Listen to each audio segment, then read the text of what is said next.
Hello friends, welcome to JNC.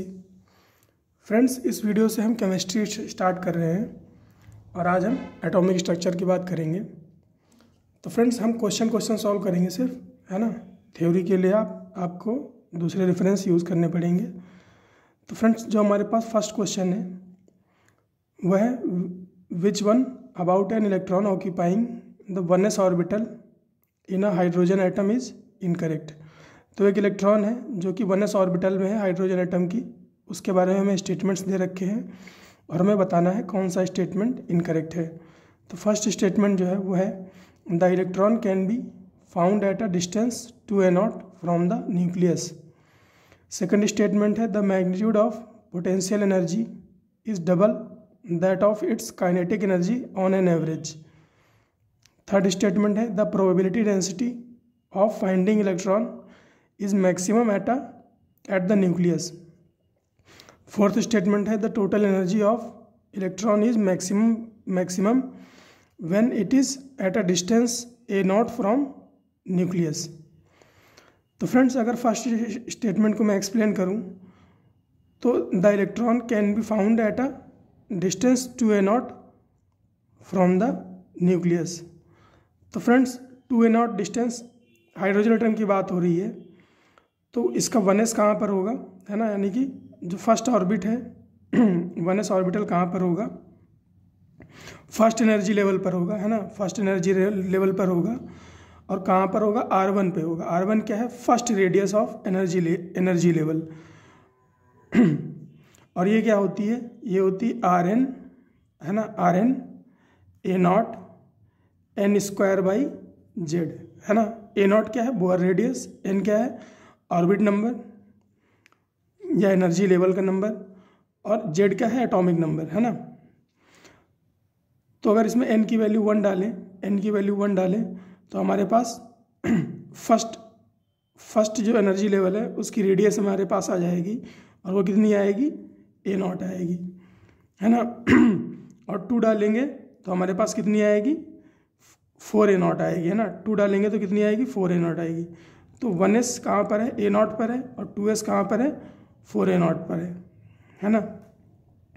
तो यहाँ पर तो जो इलेक्ट्रॉन है उसके पाए जाने की जो प्रोबेबिलिटी है वो क्या है, ऑलमोस्ट 100% है। इसी तरह से यहाँ पर इलेक्ट्रॉन पाए जाने की प्रोबेबिलिटी क्या है, 100% है। लेकिन इन बिटवीन, है ना, इन बिटवीन जो प्रोबेबिलिटी है वो 100% नहीं है ना। वो तभी हो सकता है जब क्या हो, इलेक्ट्रॉन ट्रांजिशन में हो, है ना। ऐसा तभी हो सकता है तो जब इलेक्ट्रॉन ट्रांजिशन में हो और ऐसा हो सकता है ना। तो यहाँ पर ये नहीं पूछा है कि डेफिनेटली पाया जाएगा, यहाँ पर पूछा गया है कैन बी फाउंड, है ना, कैन बी फाउंड। तो इसका मतलब ये हुआ यहाँ पर इलेक्ट्रॉन जो है पाया जा सकता है और ये कैन बी फाउंड बोला गया है, तो इसलिए यहाँ पर जो ये स्टेटमेंट होगा ये करेक्ट होगा। सेकंड स्टेटमेंट क्या है, सेकंड स्टेटमेंट है the magnitude of potential energy, है ना। The magnitude of potential energy is double that of its kinetic energy on an average. यहाँ पर मैग्नीट्यूड की बात की गई है ना, मैग्नीट्यूड की बात की गई है और इसका मतलब भी मैं बताऊंगा अभी। तो फ्रेंड्स, हमें पता है जो टोटल एनर्जी होती है वो क्या होती है, -13.6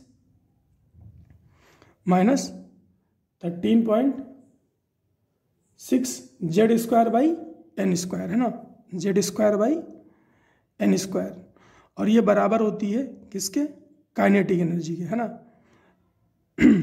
मैग्नीट्यूड काइनेटिक एनर्जी के मैग्नीट्यूड के बराबर होती है और एग्जैक्टली, है ना, विद साइन बराबर होती है पोटेंशियल एनर्जी बाई 2 के, है ना, पोटेंशियल एनर्जी बाई 2 के।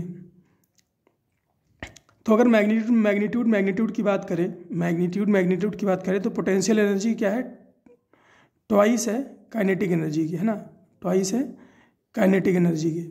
तो यही हमसे इसमें बोला गया है the magnitude of potential energy is double that of its kinetic energy on an average. तो ये स्टेटमेंट भी करेक्ट है। थर्ड क्या बोला गया है, the probability density of finding the electron is maximum at nucleus, है ना।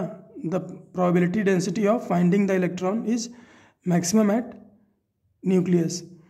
तो फ्रेंड्स, जो 1s है ना, जो 1s है उसके लिए जो रेडियल प्रोबेबिलिटी डेंसिटी होता है ग्राफ जो होता है वो कैसा आता है, साई स्क्वायर आर आता है, वो कुछ इस तरह से आता है। और ये क्या है, आर, ये क्या है, आर, और ये क्या है, आर इक्वल टू 0, ये क्या है, आर इक्वल टू 0, यानी कि न्यूक्लियस है, यानी कि न्यूक्लियस की बात कर रहा है ना, ये न्यूक्लियस से डिस्टेंस की बात कर रहा है।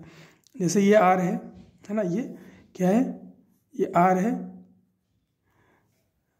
तो उसी तरह से ये भी आर है। तो न्यूक्लियस पर देखो यहाँ पे प्रोबेबिलिटी कितनी है, हाई है ना, क्या है, हाई है, या कह लें मैक्सिमम है, क्या है, मैक्सिमम है। तो probability density of finding electron will be maximum at nucleus, है ना, यहाँ पर क्या होगा, न्यूक्लियस होगा, तो प्रोबेबिलिटी डेंसिटी क्या होगी, मैक्सिमम होगी। फोर्थ स्टेटमेंट की बात करें तो कह रहा है the total energy of electron is maximum when it is eight a distance A not from nucleus. जब ए नॉट पर है तो उसकी जो एनर्जी है वो क्या है, मैक्सिमम।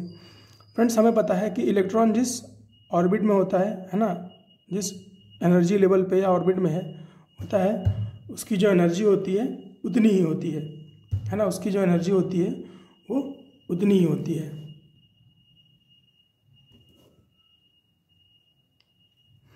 तो अगर ये -13.6 पर है तो इसकी एनर्जी कितनी होगी, -13.6 इलेक्ट्रॉन वोल्ट होगी। तो ये -13.6 इलेक्ट्रॉन वोल्ट माइनस में है तो कम है। -3.4 वाले अगर ऑर्बिट में होता तब उसकी एनर्जी कितनी होती, -3.4 -1.51 में होता। तो फ्रेंड्स, एनर्जी अगर हम बात करें तो ये बढ़ती हुई है जब ये दूर जा रहा है, यानी कि ए नॉट पे क्या है, कम है, 4a नॉट पे उससे ज़्यादा है, 9a नॉट पे उससे ज़्यादा है, और जब ये फ्री इलेक्ट्रॉन बन जाएगा तो सबसे ज़्यादा होगी। तो फ्रेंड्स, इस पॉइंट ऑफ व्यू से the total energy of electron will B यहाँ पे मैक्सिमम नहीं होना चाहिए, है ना, मैक्सिमम नहीं होना चाहिए। अगर रिलेटिव बात करें, अगर रिलेटिवली बात करें तो यहाँ पर क्या होगा, मिनिमम होगा, है ना, यहाँ पर क्या होगा, मिनिमम होगा at distance A not from nucleus. तो ये स्टेटमेंट क्या होगा, गलत हो जाएगा। तो इसमें हमारे पास जो इनकरेक्ट स्टेटमेंट है वो क्या है, डी है। तो ये फर्स्ट क्वेश्चन था। अभी हम इसमें 1-2 क्वेश्चन और करेंगे इस वीडियो में, उसके बाद फिर हम आगे बढ़ेंगे। सेकंड क्वेश्चन जो हमारे पास है उसमें हमें बोला गया है the ground state energy of hydrogen atom is -13.6 electron volt. The energy of second excited state of helium plus is, है ना। तो हाइड्रोजन एटम की हमारे पास, हाइड्रोजन एटम क्या है, सिंगल इलेक्ट्रॉन एटम है ना, हाइड्रोजन क्या है, सिंगल इलेक्ट्रॉन स्पीसीज है। तो यहाँ पर हमारे पास जो बोर का मॉडल है वो काम करता है।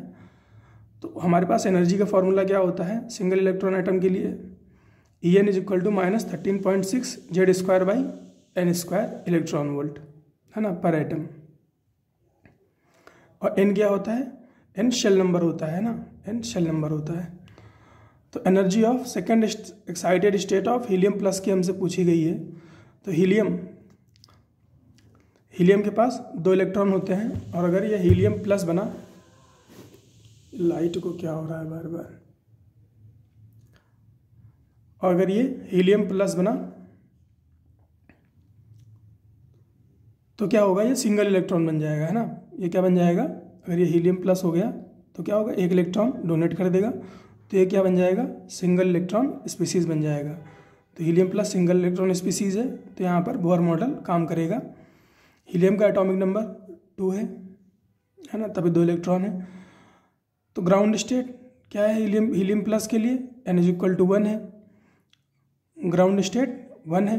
तो फर्स्ट एक्साइटेड स्टेट क्या हो जाएगी, n इज इक्वल टू 2, और सेकेंड एक्साइटेड स्टेट क्या हो जाएगी, n इज इक्वल टू 3, है ना। First excited state n equal to 2 और सेकेंड n इक्वल टू 3। तो n इक्वल टू 3 की हमसे, यानी कि सेकेंड एक्साइटेड स्टेट की हमसे एनर्जी पूछी है। तो इस फॉर्मूला में वैल्यू डाल देते हैं, तो क्या हो जाएगा, En -13.6 एटॉमिक नंबर 2, है ना, Z की जगह पर 2 डाल दिया और n की जगह पर 3 डाल दिया। तो -13.6 2² 3², तो ये क्या हो गया 4/9, है ना, 4/9 कितना होगा, 9 94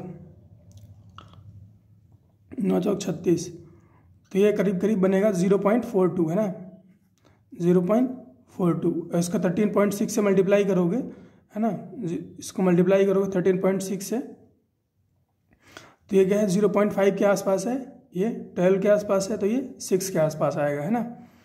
तो ये आएगा 6.04 इलेक्ट्रॉन वोल्ट है, 6.04 इलेक्ट्रॉन वोल्ट।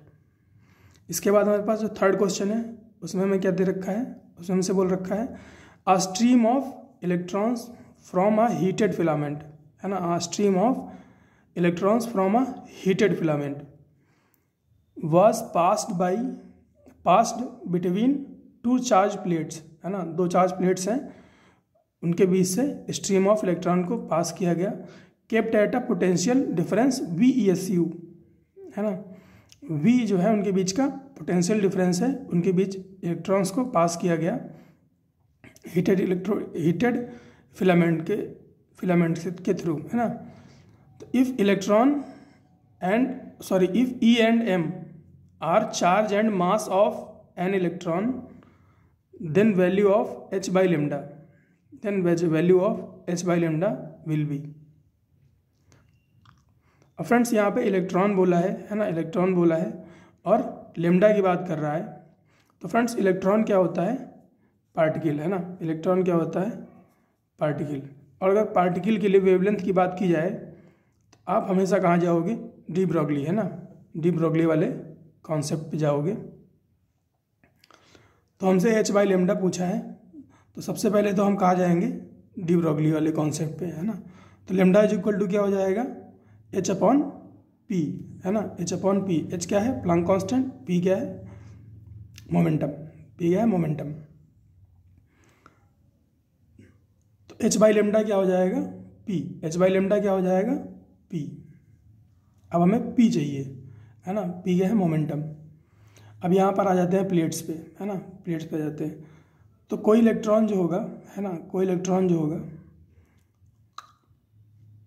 उसको कहाँ से कहाँ जाना है, प्लेट के एक एंड से दूसरे एंड तक जाना है ना, प्लेट के एक एंड से दूसरे एंड तक जाना है। तो मान लेते हैं तो फिलामेंट से इलेक्ट्रॉन बाहर आया है ना, उसके पास कोई किसी भी तरह की कोई एनर्जी नहीं है ना।